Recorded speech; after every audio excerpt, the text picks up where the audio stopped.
स्वागत है तमाम दर्शकों का SI91 न्यूज़ में। मैं आपका मेज़बान आबिद हुसैन इनामदार। ರಾಘವ್ ಚಡ್ಡ ಹೇಳ್ತಾ ಇದ್ರು ನಾವು 2/3 ಮೆಜಾರಿಟಿಯಿಂದ ಹೋಗಿದ್ದಾರೆ ಅಂತ ಹೇಳಿ.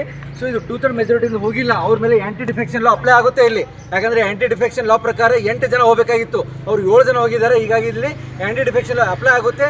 ಹೀಗಾಗಿ ಪಂಜಾಬದಿಂದ ಆರಿಸಿ ಬಂದಂಥ ಈ 7 ಜನರು ಇವ್ರ ಮೇಲೆ ಒಂದು ಆ್ಯಂಟಿ ಡಿಫೆಕ್ಷನ್ ಲಾ ಅಪ್ಲೈ ಮಾಡಿದೆ. ಹೀಗಾಗಿ ಪಂಜಾಬ್ ಮುಖ್ಯಮಂತ್ರಿ ಅವರು ಭಗವತ್ ಮಾನ್ ಅವರು ನಿನ್ನೆ ರಾಷ್ಟ್ರಪತಿಗಳಾದ ಮುರ್ಮು ಅವರಿಗೆ ಭೇಟಿಯಾಗಿ ಇವರನ್ನು ಅನರ್ಹಗೊಳಿಸಬೇಕು ಅಂಥೇಳಿ ಒಂದು ಮನವಿಯನ್ನು ಕೊಟ್ಟಿದ್ದಾರೆ. ಅದೇ ರೀತಿಯಲ್ಲಿ ರಾಜ್ಯಸಭಾ ಚೇರ್ಮನ್ ಅವರು ಕೂಡ ಮನವಿಯನ್ನು ಕೊಟ್ಟಿದ್ದಾರೆ, ಇವರನ್ನು ಆ್ಯಂಟಿ ಡಿಫೆಕ್ಷನ್ ಲಾನಲ್ಲಿ ಇವರನ್ನು ಅನರ್ಹ ಮಾಡಬೇಕು ಅಂಥೇಳಿ.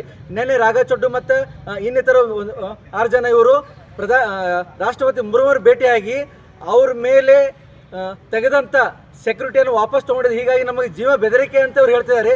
ಸೊ ಜೀವ ಬೆದರಿಕೆ ಇವರು ಯಾವ ಕಾರಣದಿಂದ ಜೀವ ಬೆದರಿಕೆ ಇದೆ? ಆಮ್ ಆದ್ಮಿ ಪಕ್ಷದ ಸರ್ಕಾರದಿಂದ ಒತ್ತಿಂದ ಇಲ್ಲ. ಇವರಿಗೆ ತಮಗೆ ಇವರು ಸೆಕ್ಯೂರಿಟಿ ಬೇಕಂತ ಹೋಗಿದ್ದಾರೆ. ಇವರು ಆಮ್ ಆದ್ಮಿ ಪಕ್ಷ ಸಂಸದರು.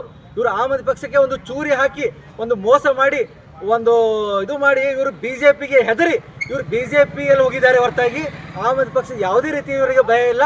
ಯಾಕಂದರೆ ಇವರಿಗೆ ಆರಿಸಿದಂಥ ಪಂಜಾಬ್ ಸರ್ಕಾರದ ನಮ್ಮ ಬಂದಾದ ಮೇಲೆ ಪಂಜಾಬ್ ಜನರಿಂದ ಇವರು ಅಲ್ಲಿ ಆರಿಸಿ ಹೋದಂಥ ಇವರು ಮೋಸ ಮಾಡಿ ಹೋಗಿದ್ದಾರೆ. ಇವ್ರಿಗೆ ಯಾವುದೇ ಒಂದು ಭದ್ರತೆ ಪಂಜಾಬ್ ಸರ್ಕಾರದಿಂದ ಅವಶ್ಯಕತೆ ಇಲ್ಲ ಅಂತೇಳಿ ನಾವು ಭದ್ರತೆ ತೆಗೆದು ಹೊರತಾಗಿ ಯಾವುದೇ ಒಂದು ಅವ್ರ ಮೇಲೆ ದಾಳಿ ಮಾಡೋದಾಗಲಿ ಯಾವುದೇ ಒಂದು ಆತಂಕಕರ ಸುದ್ದಿ ಯಾವುದೂ ಇಲ್ಲ ಇದರಲ್ಲಿ.